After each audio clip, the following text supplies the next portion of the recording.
ఈ రాష్ట్రం ప్రభుత్వం కూటమి ప్రభుత్వం అధికారంలోకి వచ్చిన తర్వాత రాష్ట్ర వ్యాప్తంగా కూడా వాళ్ళు ఇచ్చిన హామీలు గాలికి వదిలేసి ప్రత్యర్థులపై కక్ష తీర్చుకునేదానికి వివిధ సందర్భాల్లో వైఎస్ఆర్సీపీకి చెందిన సోషల్ మీడియా కార్యకర్తలపైన అక్రమ నిర్బంధాలు కానీ అరెస్టులు కానీ లేకపోతే ఒకే కంటెంట్ పైన 20-30 కేసులు పెట్టడం కానీ వీటిపై న్యాయస్థానాల్లో పోరాడడం వీటన్నిటినీ ప్రజలంతా గమనిస్తున్నారు. అదే సందర్భంలో రాజకీయ నాయకులపైన వైఎస్ఆర్సీపీ పార్టీ పైన ముఖ్యంగా కక్ష తీర్చుకునేదానికి ఇప్పుడు రెండో దశలో వరుసగా తప్పుడు కేసులు పెడుతున్న పరిస్థితులు మనం చూస్తున్నాం. ఇటీవలనే ఒకటి లిక్కర్ స్కామ్ అని వాటిలో అనేక మందిని ముద్దాయిలుగా చేర్చాలని చెప్పి ప్రయత్నాలు చేస్తున్నారు. దీంట్లో ఏంటంటే ముఖ్యంగా ఈ లిక్కర్ స్కామ్ సంబంధించిన కేసు అనేది వైసీపీ ప్రభుత్వం అధికారంలో ఉన్నప్పుడు రాష్ట్ర వ్యాప్తంగా మద్య నియంత్రణ చేయాలని చెప్పి అప్పుడు విచ్చలవిడిగా ఉన్నటువంటి వైన్ షాపులను తగ్గించడం, పర్మిట్ రూములను తగ్గించడం, దాదాపు 43,000 బెల్ట్ షాపులను తీసివేయడం, ప్రభుత్వ ఆధ్వర్యంలోనే ఈ మద్యం వ్యాపారాన్ని నిర్వహించడం, ఇవన్నీ గత ప్రభుత్వ పాలసీలో భాగంగా జరిగింది. ఇదంతా పారదర్శకంగా జరిగితే దీన్ని పైన ఎట్లో అట్లా ఒక కేసు పెట్టాలా, అందరినీ ఇరికించాలా, ఈ కేసు ద్వారా వేధించాలా అని చెప్పి వాళ్ళు ప్రయత్నం చేస్తున్నారు. 2014-19లో వాళ్ళు జరిపిన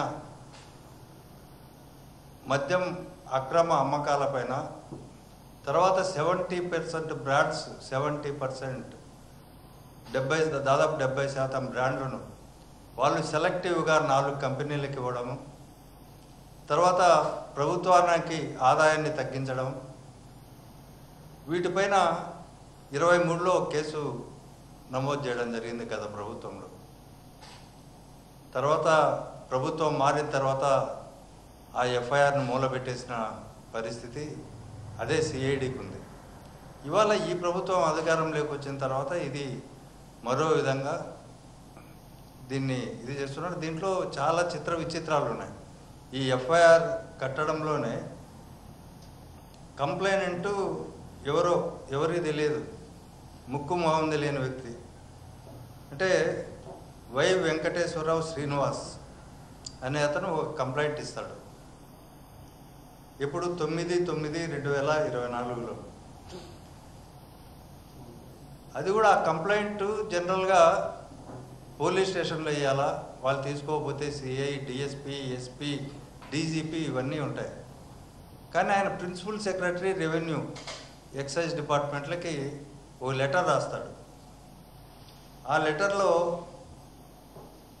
దీంట్లో ఢిల్లీ మద్యం స్కామ్ కంటే ఎక్కువ పెద్ద కుంభకోణం జరిగినట్టు ఆ రిజిస్టర్ పోస్ట్ ద్వారా ఓ లెటర్ పెడితే, ఇనానిమస్ లెటర్, అతను ఏం చేస్తున్నాడు, అతని వృత్తి కానీ, అతనికి ఈ డిస్టిలరీతో కానీ లేకపోతే ఈ వ్యాపారంతో కానీ ఎలాంటి సంబంధాలు ఉన్నాయి, అతనికి ఎట్లా ఈ విషయాలు తెలుసు, ఇవన్నీ ఏం లేవు.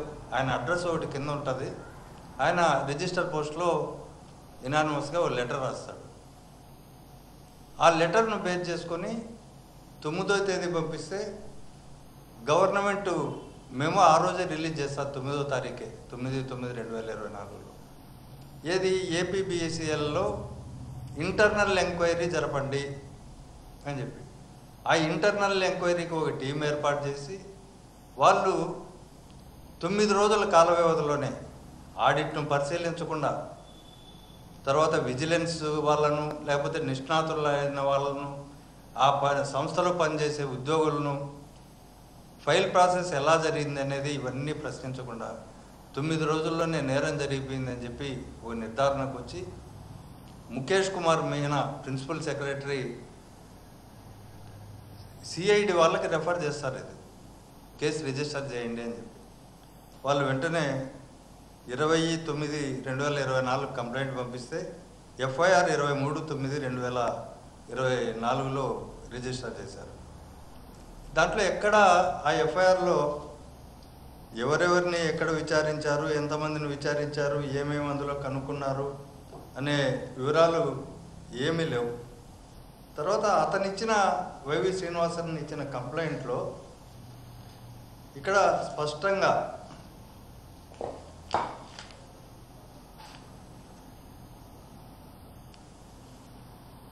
further the then ruling party leaders established a hawala kind of secret money transaction system by using some of his henchmen. This scam is unheard and is very much bigger than Delhi liquor scam.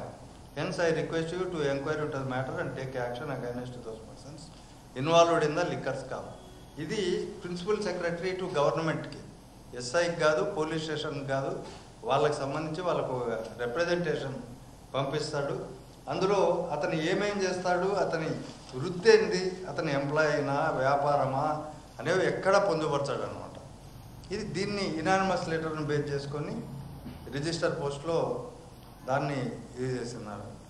తర్వాత దీంట్లో ఈ ఎఫ్ఐఆర్లోనే FIR number 21/2024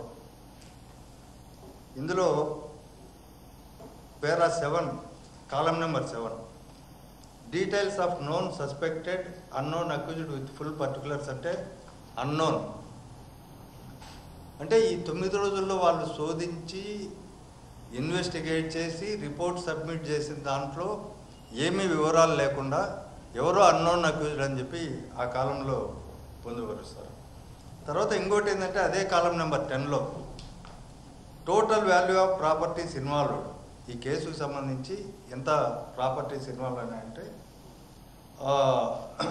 approximately more than 4,000 crores, approximately more than 4,000 crores అని చెప్పి ఈ కాలంలో. అంటే ఎట్లా ఏ విధంగా ఈ నిర్ధారణకు వచ్చినారో అధికారులకే తెలియదు.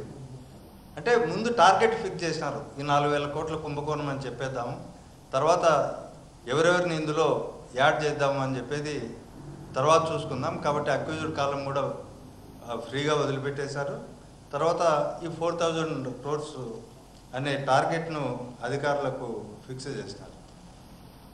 ఈ రిజిస్టర్ పోస్ట్ ద్వారా ఇచ్చిండే కంప్లైంట్ ద్వారా ఇంత తతంగం నడుస్తున్న సందర్భంలో పోనీ ఈ కంప్లైంట్ ఇచ్చిన తర్వాత కానీ ఆడిట్ రికార్డులు పరిశీలించడం కానీ, ఆ సంస్థలో పనిచేసే ఉద్యోగులను విచారించడం కానీ, లేకపోతే విజిలెన్స్ ఎంక్వైరీకి ఆర్డర్ చేయడం కానీ ఇట్లాంటివన్నీ ఏం చేయకుండా ఎఫ్ఐఆర్ను ప్రింటెడ్ ఫార్మాట్లో ఇవన్నీ చేసి వీటిలో 4,000 crores అని ఫిక్స్ చేసి ఇక మీరు అన్నోన్ అక్యూజ్డ్ కాబట్టి ఎవరిని ఏం మన పైన టార్గెట్ పెట్టుకుంటే వాళ్ళను ఇందులో లింకు చేస్తామనే ఇది చేశారనమాట.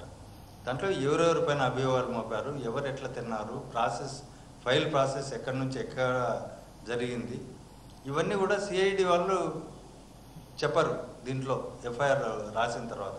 ఆ సిఐడి వాళ్ళే మళ్ళీ ఏం చేస్తారంటే సిట్టు ఒక 5 మంది బృందంతో సిట్టును ఒకటి ఏర్పాటు చేసి దానికి ఒక హెడ్ను పెట్టారు. ఇది చాలా సిస్టమేటిక్గా ఆర్గనైజ్డ్గా జరిగిన ఇది. ఈ సిట్లో కూడా వాళ్ళు ఎవరైతే వీర విధేయతతో తమ ప్రభుత్వంలో తాము చెప్పినట్టు వింటారో వాళ్ళని సిట్లో వేసుకొని వారి ద్వారా సుప్రీంకోర్టు మార్గదర్శకాలు ఇచ్చిన ఆ మార్గదర్శకాలను కూడా పాటించకుండా సిట్ వేసిన తర్వాత సిట్టుకు పోలీస్ స్టేషన్ ఉండాలి. సుప్రీంకోర్టు మార్గదర్శకాల ప్రకారం ఎక్కడ పోలీస్ స్టేషన్ ఏర్పాటు చేయలే. ఎవరు అక్కడ విచారణ అధికారి ఎవరో ప్రజలకు తెలియదు.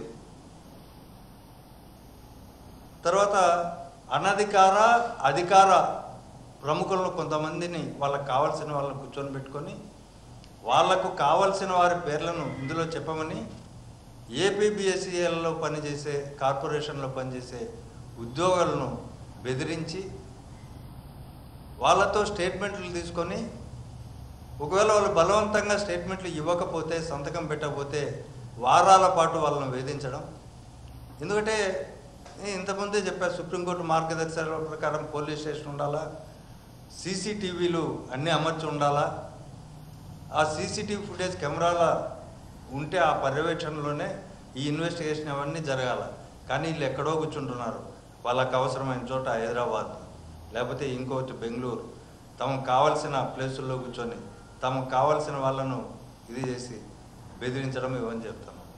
దీంట్లో ముఖ్యంగా ఫస్ట్ సిఐడి వాళ్ళు, తర్వాత సిట్ వాళ్ళు, షాప్స్ వాళ్ళని, కంపెనీ డిస్టిలరీ కంపెనీస్ వాళ్ళని అదిరించడం, బెదిరించడం, తర్వాత వాళ్లకు నచ్చిన మేరకు ఒక కన్ఫెషన్ స్టేట్మెంట్ తయారు చేసి దీంట్లో మీరు సంతకాలు పెడతారా లేదా అని బెదిరించడం, గౌరవంగా వ్యాపారం చేసే డిస్టిలరీ కంపెనీ వాళ్ళని కూడా, ప్రతినిధులను కూడా వీళ్ళు చాలా రకాలుగా వేధించి మేము చెప్పినట్టు వింటారా లేదా అని చెప్పి వాళ్ళపైన చేయి చేసుకునే స్థాయికి కూడా పోయినాయని చెప్పి కొన్ని వార్తలు మనకు అక్కడ వస్తున్నాయి. తర్వాత ఇప్పుడు ఏపీబీఎస్సీఎల్ ఉద్యోగుల్లో కూడా ఒక రకమైన ఇది వచ్చింది. ఎందుకంటే వాళ్ళు చెప్పినట్టు రాయేసి సంతకం పెట్టమంటున్నారు. వాళ్ళు అనుకుంటున్నారు మేము సాక్షులం అవుతామా, ముద్దాయిలం అవుతామా, వాళ్ళు చెప్పినట్టు మేము రాయమంటే మీ ఉద్యోగాలు పోతాయని బెదిరిస్తున్నారు అని వాళ్ళు వివిధ రకాలుగా భయాందోళనకు గురైన సందర్భం ఇది. తర్వాత బ్యాంకు ట్రాన్సాక్షన్స్, వాళ్ళు ప్రైవేటు డిస్టిలరీస్కి సంబంధించినవి, కంపెనీలకు సంబంధించినవి, ఇవన్నీ కూడా బ్యాంక్ ట్రాన్సాక్షన్స్ ఇవన్నీ కూడా తెప్పించుకోవడం అనధికారికంగా వాళ్ళందరినీ కూర్చొని పెట్టి మీకు వేరే తప్పుడు కేసులు పెడతాం మీరు కానీ ఇది మేము చెప్పినట్టు రాయికు వినకపోతే అని చెప్పి ఇది చేస్తున్నారు. ఈ 4,000 కోట్ల స్కామ్ అనే టార్గెట్ను నిరూపించడానికి అధికారులు నానా తాపత్రయాలు పడుతున్న సంగతి అందరికీ విదితమే. దీంట్లో ఈ కాలంలో, ముద్దాయిల కాలంలో ఎవరి పేరు లేనప్పటికీ ఈ మధ్య ఈనాడు మాత్రమే తెలుసు, ఎల్లో మీడియా తెలుసు. మిథున్ రెడ్డి పేరు ప్రముఖంగా ప్రస్తావించి ఒక పెద్ద ఐటెం రాశారు. మిథున్ రెడ్డికి 4,000 కోట్ల స్కామ్ చేశాడు, ఆయనకే అందింది ఇది సమాధానం చెప్పి. ఎక్కడ నుంచి ఆ వివరాలు సేకరించినారో, ఎక్కడ చెప్పారో, ఏ విధంగా కంక్లూజన్కి వచ్చినారో అనేది ఎక్కడ బయట పెట్టరు. ఒక సత్యానంద్ అనే అధికారిని బెదిరించి 164 ప్రతిరోజు ఇళ్ళకి ప్రతి శనివారము సిఐడి కోర్టుకు పోయి ఎవరెవరిని బెదిరించి వాళ్ళ దగ్గర స్టేట్మెంట్లు రికార్డ్ చేయించడం, ఇలాంటి చట్ట విరుద్ధమైన పనులు చేస్తూ ఉన్నారు. ఈ విషయాలన్నీ కూడా ఎల్లో మీడియాకి లీక్ చేస్తారు ఇవాళ. కానీ రికార్డెడ్గా ఏమీ ఉండవు. అంటే మనుషులను ముందు బ్లేమ్ చేసి వారిపైన బురద జల్లి ఆ బురదను వాళ్ళు కడుక్కోలేని రీతిలో వివిధ సామాజిక మాధ్యమాల ద్వారా ప్రచారం చేసి తర్వాత వాళ్ళు దొంగగా చిత్రీకరించడం అనేది ఈ ఎల్లో మీడియాకు పెట్టిన విద్య కాబట్టి ఆ విధంగా చేస్తున్నారు.